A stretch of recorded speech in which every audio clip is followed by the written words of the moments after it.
আসসালামু আলাইকুম।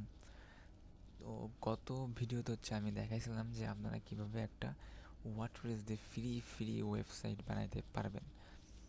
তো আমি শুধু ডোমেইন ক্রিয়েট করা দেখাইছিলাম, দেন এই ওয়ার্ডপ্রেসের ড্যাশবোর্ড পর্যন্ত আমাদের নিয়ে আসছে। তো এরপর আরও অনেক অনেক কাজ আছে, যেমন আপনার ওয়েবসাইট কিন্তু এখন ফুল ফাঁকা।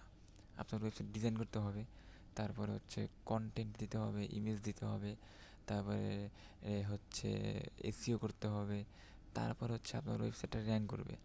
তো এই সবগুলা দেখাইতে গেলে অনেক টাইমের ব্যাপার।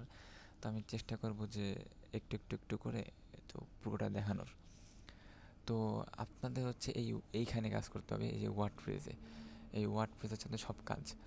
তো আজকে আমি এই ওয়ার্ডপ্রেস ড্যাশবোর্ডে আবার দিব যে কোনটার মাধ্যমে কি কাজ। তো এইখানে যেমন এতগুলো অপশন, এখন এই অপশনগুলো আপনি কোথায় গিয়ে কি কাজ করবেন এগুলো যদি না বোঝেন তাহলে তো আর আপনি ওয়েবসাইটে কাজ করতে পারবেন না।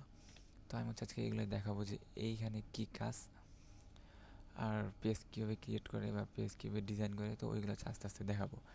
তো আমি গতদিন একটা ডোমেইন ক্রিয়েট করছিলাম, এটা এই যে এরকম একটা ফ্রি ডোমেইন, esgming.wordpress.com। তো এটার মধ্যে এখন আপাতত কিছুই নাই। আমি যদি দেখেন কামিং সুন দেখাচ্ছে, মানে এখন পাবলিশ হয় নাই। গুগলে সার্চ দিলে এটা কিচ্ছু পাওয়া যাবে না। তো এটা যদি কী অবস্থায় আছে যদি দেখতে চাই, এই যে এটা এখন এই অবস্থায় আছে। এখন এইটা তো একটা টেমপ্লেট, এটা তো আমরা বানাইনি, এটা তো টেমপ্লেট। তো আমরা এই সব জিনিসটা এডিট করব। আমাদের নিজেদের টাইটেল দিব, ইমেজ দিব, আপনাদের নিজেদের মতো টাইটেল দিবেন, দেন ইমেজ দিবেন, দেন এসইও করতে হবে। তো এই সব কিছু করার আগে আপনাকে জানতে হবে যে এই এই অপশনগুলো কোনটা কী কাজ করে।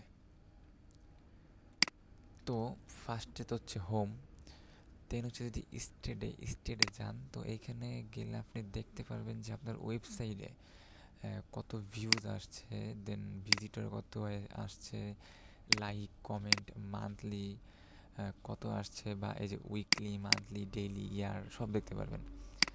তো মোট কথা এখান থেকে আপনি মনিটর করতে পারবেন, আপনার ওয়েবসাইটটা আপনি মনিটরিং করতে পারবেন। দেন আপগ্রেড, এটা আপনার ওয়ার্ডপ্রেস যারা প্রিমিয়াম কিনতে চান সেটা অপশন। এটা ইনবক্স যে জিমেইল, আপনার ওয়েবসাইটের মধ্যে যদি কোনো কাস্টম ইমেইল দেন বা জিমেইল দেন, তো ওইখানে যদি কেউ জিমেইল পাঠায় সেটা এখানে আসবে। তারপর পোস্ট পোস্ট আপনার ওয়েবসাইটের মধ্যে আপনি কি কি পোস্ট করবেন সেগুলো সব এখানে জমা থাকবে। যেমন এখানে 3টা পোস্ট আছে, এটা তো আমি করি নাই, এটা কিন্তু এই যে টেমপ্লেটের মধ্যে আছে, you are on the right track, sweet, success, brilliant. তো এই 3টা পোস্ট করা আছে। তো তারপর মিডিয়ার এখানে আপনার ওয়েবসাইটে যত পিক থাকবে বা ভিডিও, ইমেজ সবগুলো এখানে দেখাবে। যেমন 3টা ইমেজ আছে, সেই 3টা এখানে দেখাই দিয়েছে। তারপর পেজ, হোম পেজ একটা পেজ আছে, আপনার ওয়েবসাইটে কতগুলো পেজ থাকবে সব পেজ এখানে দেখাবে। বা আপনি যদি পেজ ক্রিয়েট করতে চান এখান থেকে করতে হবে। তো এগুলো দেখবো সামনে, ব্যাপার না। তারপর কমেন্ট, আপনার ওয়েবসাইটের মধ্যে যদি কেউ কমেন্ট করে সেটা এখানে দেখাবে। তারপরে ফিডব্যাক, তো এটা ফিডব্যাক তো বুঝেনি। তো যদি কেউ ফিডব্যাক দেয়, মানে আপনার ওয়েবসাইটের মধ্যে যদি কোনো ফরম দেন ফিডব্যাক দেওয়ার মতো, তখন যদি কেউ ফিডব্যাক দেয় সেগুলো এখানে আসবে। তারপরে জেটপ্যাক ও কমার্স, এই দুটো প্লাগইনস, মানে ওয়ার্ডপ্রেস প্লাগইনস। তো এই দুটো নিয়ে পরে কথা বলবো, এখন এই দুটো না বললেও হবে। তো প্লাগইনস ব্যাপারটা কি? প্লাগইনস ব্যাপারটা আপনারা যারা গুগল ক্রোম চালান, তো গুগল ক্রোম এক্সটেনশন থাকে। তো ওয়ার্ডপ্রেস এগুলো এক্সটেনশনের মতো কাজ করে, যেগুলো ইনস্টল দিয়ে কাজ করতে হয়। তো প্লাগইনসের মাধ্যমে সব কাজগুলো করতে হয়, তো ওগুলো পরে দেখব। তারপর অ্যাপিয়ারেন্স, এখানে আপনি থিম আছে, এখানে আপনার ওয়ার্ডপ্রেসের থিম চেঞ্জ করতে পারবেন, যেখানে এখানে অনেক অনেক থিম আছে, দেখেন সব ফ্রি, কিন্তু একদম ফ্রি। আবার পেইড থিমও আছে, বাট এখানে ফ্রি আপনি ইউজ করতে পারেন। দেন আপনি থিম ডিজাইন করতে পারবেন, এডিট করতে পারবেন, কাস্টমাইজ করতে পারবেন, সবগুলো এখান থেকে করতে পারবেন। তারপর হচ্ছে প্লাগইনস। তো যে বললাম যে একটা প্লাগইনস থাকে ওয়ার্ডপ্রেসে, তো ওই প্লাগইনস হচ্ছে এইখান থেকে ইনস্টল দিতে হয়। তো এগুলো হচ্ছে পরে দেখবো। দেন হচ্ছে ইউজার। ইউজার হচ্ছে আপনার এই ওয়ার্ডপ্রেসটা কয়জন অ্যাডমিন থাকবে, তো এইখান থেকে আপনি আর কাউকে ইনভাইট করতে পারবেন। যেমন আমি হচ্ছে আমার অ্যাডমিন হচ্ছে আমি নিজেই। আমি যদি চাই যে আরও 2জন বা 3জন বা একজন সে আমার এই ওয়েবসাইটটা ডিজাইন করে দিক বা কাজ করুক, তো আমি তখন তাকে ইনভাইট করতে পারবো, সেও হচ্ছে কাজ করতে পারবে। দেন হচ্ছে টুলস।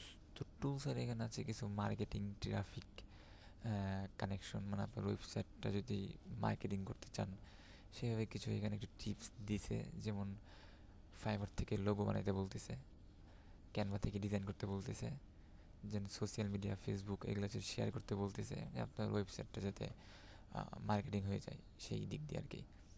দেন যে এখানে ইম্পোর্ট এক্সপোর্ট, আপনার যদি কন্টেন্ট এক্সপোর্ট করতে চান বা ওয়ার্ডপ্রেস থেকে, তো এখান থেকে করতে পারবেন এক্সপোর্টে ক্লিক করে। অথবা আপনার কন্টেন্ট বাইরে থেকে আপনার ওয়ার্ডপ্রেসের ওয়েবসাইটে ঢুকাবেন, ইম্পোর্ট করবেন, তখন হচ্ছে ইম্পোর্টে ক্লিক করে এখান থেকে ঢুকাইতে হবে।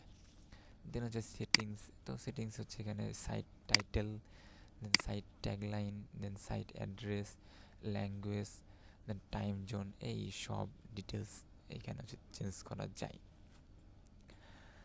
তো এই যে এখানে আরও আছে, মানে আপনারা এগুলা নিজেই বুঝতে পারবেন, নিজে নিজে আপনারা যদি একবার চেষ্টা করেন তো আপনারা নিজেই বুঝতে পারবেন।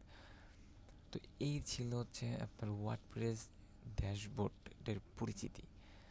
তো এগুলো যদি আপনি জানেন যে কোনটা দিয়ে কী কাজ হয়, তারপরে কাজগুলো আপনার একদম সহজ হয়ে যাবে। তো এরপরে আমরা কী করব, এরপরে ভিডিওতে হচ্ছে দেখবো আমরা কীভাবে পেজ ক্রিয়েট করে, আর পেজ ক্রিয়েট করে হচ্ছে আমরা এই ওয়েবসাইটটাকে একটু অন্য লেভেলে ডিজাইন করব, মানে আমাদের নিজের মতো এই পিকগুলো চেঞ্জ করব, এই টাইটেলগুলো চেঞ্জ করব, তো আমরা নিজেদের মতো হচ্ছে চেঞ্জ করব। তো আজকের ভিডিওটা হচ্ছে এই পর্যন্তই। তো নেক্সট ভিডিওতে দেখা হবে ইনশাল্লাহ।